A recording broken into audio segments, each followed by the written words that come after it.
Hola, mi nombre es Eddie Payín y soy profesor de la Academia PAMER. Vamos a resolver uno de los problemas del examen de admisión que se ha llevado a cabo hoy 10 de agosto del 2018 del examen de admisión de la Universidad Nacional de Ingeniería. Bien, el problema señala lo siguiente. El hidrosulfito de sodio comercial contiene 90% del hidrosulfito de sodio puro. ¿Qué masa en toneladas de este reactivo comercial puede prepararse a partir de 50 toneladas de zinc, considerando que el hidrosulfito de sodio se sintetiza a partir de la siguiente secuencia de reacciones? Bueno, me dan la secuencia de reacciones y lo primero que tenemos que observar es que se encuentran balanceadas. Al estar balanceadas, podemos establecer las relaciones de transitividad en dichas reacciones. Por ejemplo, vamos a tomar en este caso el hidrosulfito de zinc como aquella sustancia intermediaria que me va a permitir relacionar el zinc con el hidrosulfito de sodio. Observamos que la relación entre el zinc y el hidrosulfito de zinc es de 1 a 1. Y este último, con el hidrosulfito de sodio, también es de 1 a 1. Por lo tanto, las relaciones de moles entre el zinc y el hidrosulfito de sodio también serán de 1 a 1. Pero en realidad, es más importante la relación de masas que la relación de moles. Entonces pasemos a establecer la relación de masas. Sabemos que la relación de moles entre el zinc y el hidrosulfito es de 1 a 1. Por lo tanto, multiplicando por su peso atómico en el primero y su peso molecular en el segundo, tendremos la relación de masas. De dato tengo que de zinc se cuentan con 50 toneladas. No es necesario modificar nada, ya que esto solamente me indica relación de masas. Si coloco toneladas por acá, la cantidad del hidrosulfito de sodio va a ser también en toneladas. Aplicando nuestra regla de 3 simple, vamos a obtener que la cantidad de hidrosulfito de sodio por 50 toneladas de zinc es 133 toneladas. Pero hay un detalle. El hidrosulfito comercial contiene solo el 90% de lo que hemos obtenido. Entonces, estableciendo la relación de porcentaje, tenemos lo siguiente. Calculando la masa del hidrosulfito de sodio comercial al 90% de esta sustancia. Esta relación en porcentaje es la masa que hemos obtenido por acá, la masa estequiométrica, entre la masa total por 100. Colocamos acá el dato, en todo caso lo que hemos obtenido, 133, entre la masa total que representa la masa del hidrosulfito comercial, y obtenemos que sale 147,8 toneladas. Con lo cual, de las alternativas, podemos observar, de las alternativas que aparecen acá, que resulta siendo la B. Hola, soy el profesor Alberto Calle. Voy a encargarme de resolver preguntas del curso de física. Soy docente de las academias PAM. Bien, empezamos con la pregunta 8.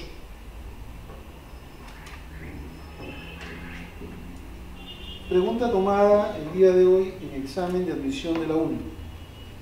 Nos dice: 3 condensadores idénticos se conectan en paralelo a una fuente que genera una diferencia de potencial V sub 0. Tengo acá los 3 capacitores, los 3 condensadores, y la diferencia de potencial es V sub 0. Están en paralelo. Eso es lo que nos está indicando el problema. Dice: después los 3 condensadores se conectan en serie con una fuente que genera una diferencia de potencial V sub 1. Volvemos acá a los 3 condensadores, pero ahora conectados en serie. Una diferencia de potencial V sub 1. Determine V sub 1, la pregunta es V sub 1, si la energía almacenada en el sistema se mantiene igual. Si la energía almacenada en el sistema se mantiene igual. Recordemos que la energía almacenada en un sistema se puede determinar con un medio de la capacidad equivalente por el voltaje elevado al cuadrado. Voltaje o diferencia potencial. Veamos entonces acá en estos arreglos. Tenemos el primer arreglo que es en paralelo. Recordemos que si tenemos acá 3 capacitores en paralelo, la capacidad equivalente se puede calcular fácilmente. Esto sería 3C. Sumamos las 3 capacitancias de estos capacitores, 3C. Bien, Entonces, mira, tendríamos 3C sometido a una diferencia de potencial V sub 0. Utilizando esta ecuación, vamos a poder determinar la energía de este primer arreglo. Sería un medio de el C equivalente, que sería 3C, por la diferencia de potencial, V sub 0, elevado al cuadrado. Acá tendría una primera relación. Bien, ahora el arreglo nos muestra que están en serie. Tengo 3 capacitores, los mismos capacitores que tenía, C, C y C, pero ahora la diferencia de potencial es V1. Entonces vamos a determinar la capacidad equivalente. Igual, si están en serie, ¿verdad? Y son de igual magnitud, entonces simplemente colocamos el valor de una y la dividimos entre 3, entre la cantidad de capacitores que tenemos. Entonces ahí sería C tercios. Por lo tanto, la energía ahora en este arreglo, para este sistema, volvemos nuevamente a la expresión, un medio del C equivalente, pero ahora el C equivalente es C tercios por la diferencia de potencial, que sería V1 elevado al cuadrado. Bien, entonces tengo acá las dos energías en los dos arreglos, pero según dato del problema, me está diciendo que las dos energías almacenadas son iguales. Por lo tanto, lo que tendríamos que hacer es igualar ambas energías, 1 con 2. 1, ya lo hemos determinado, esto es un medio de 3C por V sub 0 elevado al cuadrado. Mientras que la energía 2, acá nosotros tenemos la segunda expresión, sería un medio de C tercios por la diferencia de potencial, que es V1 elevado al cuadrado. Bueno, vamos simplificando. C va C, C va un medio. El 3 pasaría al otro lado, sería 9 V sub 0 elevado al cuadrado igual a V1 elevado al cuadrado.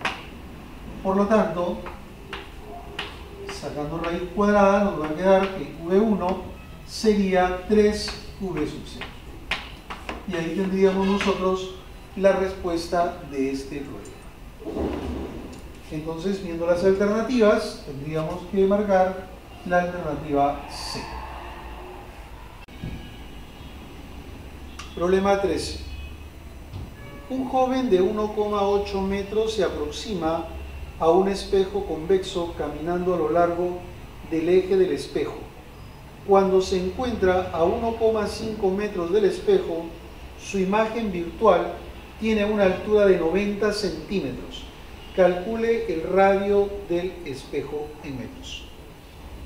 Bien, de acuerdo a la información que nos brinda el problema, nos dice que el tamaño del objeto, o sea, en este caso de la persona, es de 1,8, mientras que su imagen es de 0,9, o sea, los 90 centímetros de lo que nos hablaba.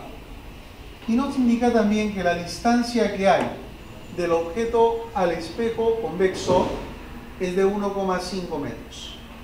Entonces, lo primero que vamos a hacer es determinar el aumento, ya que tengo una relación entre los tamaños del objeto y la imagen.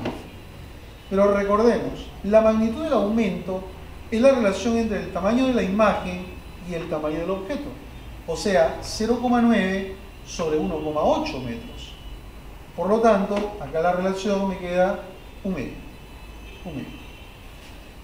Ahora, para poder determinar el aumento en sí, ustedes saben que debemos colocarle el signo. Puede ser positivo o puede ser negativo.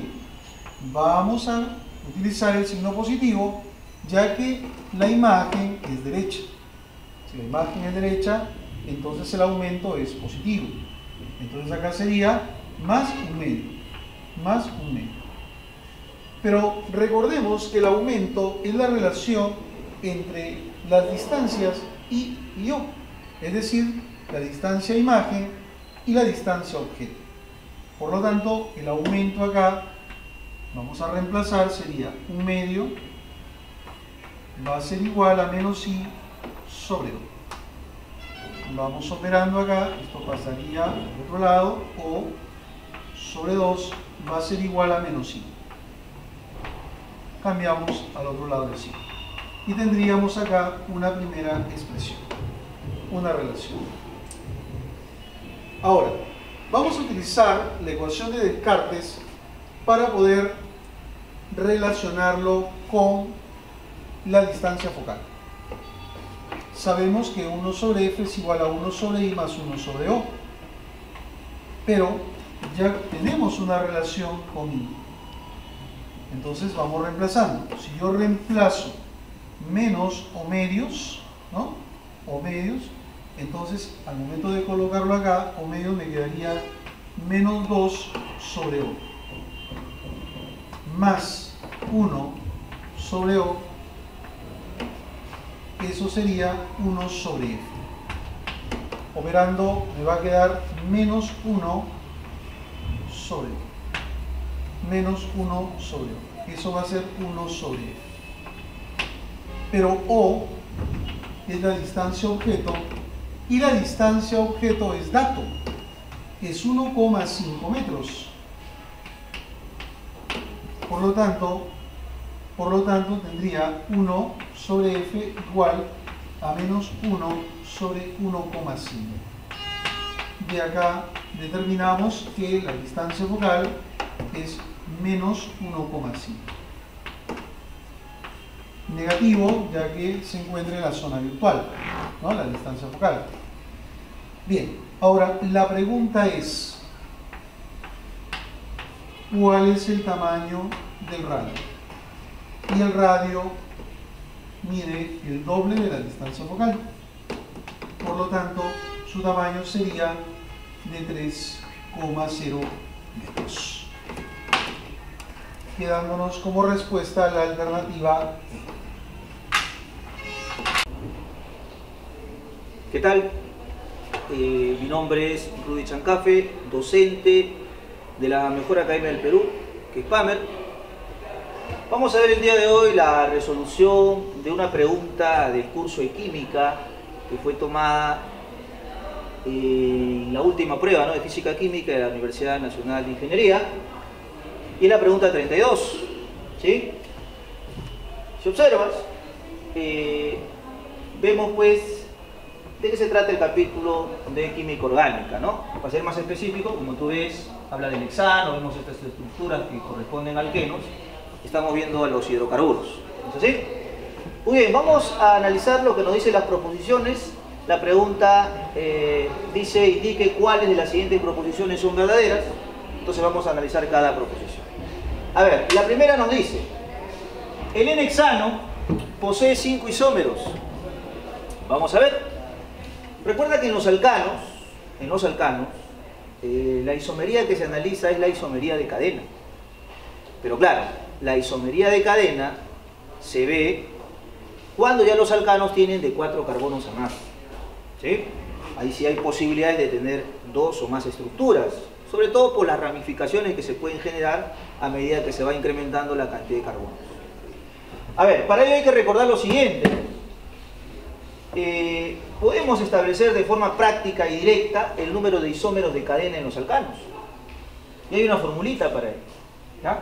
Claro que es restringida, pero sirve para esta pregunta. Anteriormente también vino una pregunta parecida o una proposición parecida, pero hablaron del hectano. Se parece a esa pregunta de un examen de admisión anterior. Y hay que recordar que la fórmula es la siguiente, ¿no? El número de isómeros de cadena en los alcanos es igual a 2 a la n menos 4 más 1. Donde n es el número de carbonos,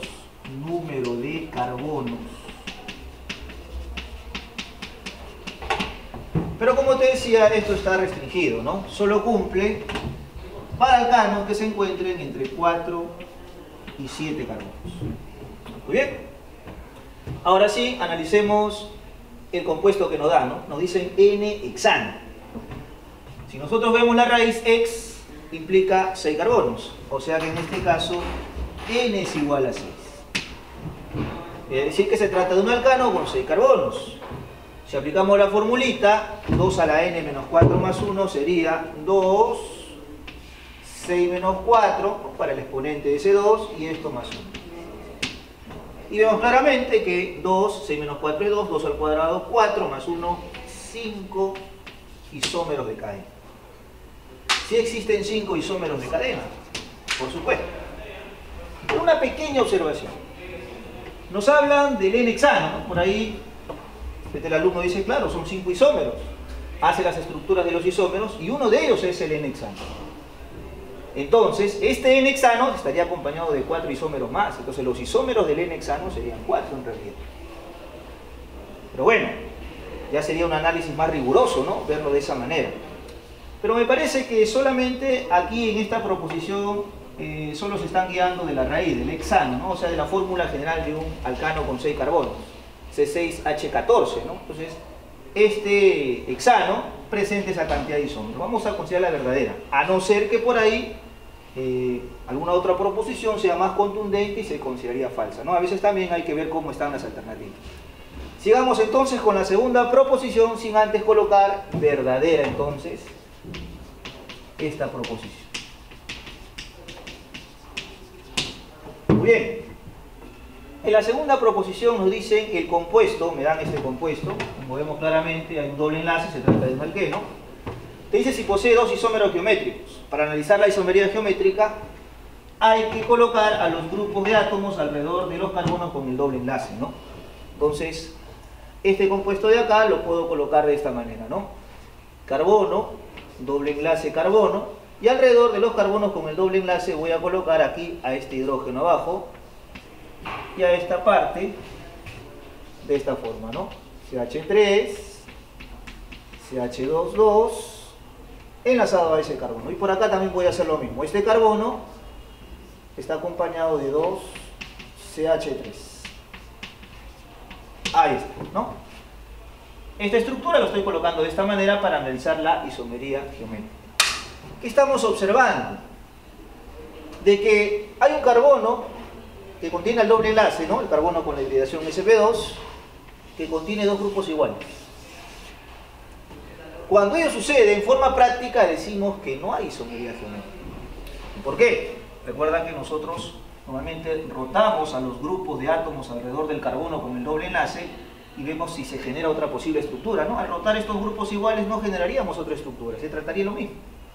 Entonces, concluimos de que este compuesto, ¿no? Colocado de esta manera, no presenta isomería geométrica, ¿no? Porque el carbono tiene 2 grupos iguales.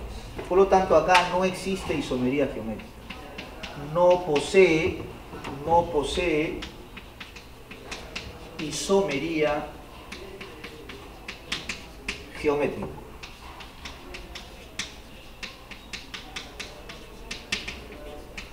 Por lo tanto, como nos dice que ese compuesto presenta 2 isómeros geométricos, aquí la proposición es falsa. Ya está. Tercera proposición, nos dan este compuesto, ¿no? Que es un alqueno también, y le podemos dar el nombre, ¿no? Si numeramos los carbonos, 1, 2, 3, 4, se trata del 2-buteno. Se trata del 2-buteno.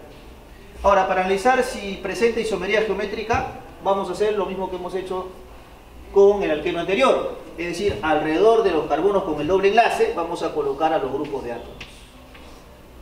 Por acá un CH3 y por acá el hidrógeno. Lo mismo haría por acá. Un CH3 y el hidrógeno por acá. Ya está. Tengo esa posible estructura. Pero también, alrededor del carbono con estos doble enlaces, puedo hacer lo siguiente, ¿no?